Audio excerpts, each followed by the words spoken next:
बरसाइत में पावन गीत सेहो होइया, तो सुनू एकटा ई पावन के गीत।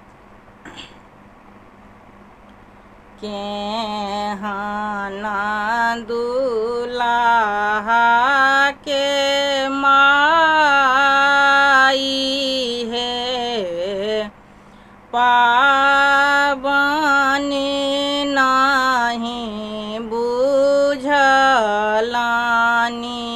केहना दुलाहा के माई हे, पावनी नाही बुझलानी। घर पछुआरबा में बसइए डोमा, तीन के साकरी तथि सगाई हे, डाली दी तथि पठाई। तीन के साकरी तथि सगाई हे, डाली दी तथि पठाई।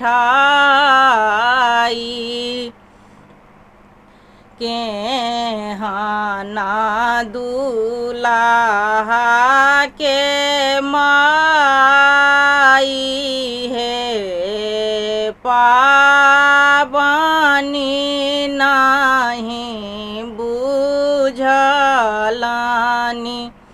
घर पछुआरबा में बसइए कमलिया, तीन के साकरी तथि सगाई हे, जाहि जूहि दी तथि पठाई।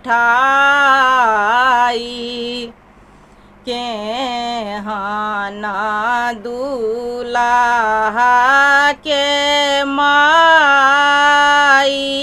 हे, पावनी नाही बुझलानी। घर पछुआरबा में बसई दफलबा, तीन के साकरी तथि सगाई हे, सपड़ी दी तथि पठाई। केहना दुलाहा के माई हे, पावनी नाही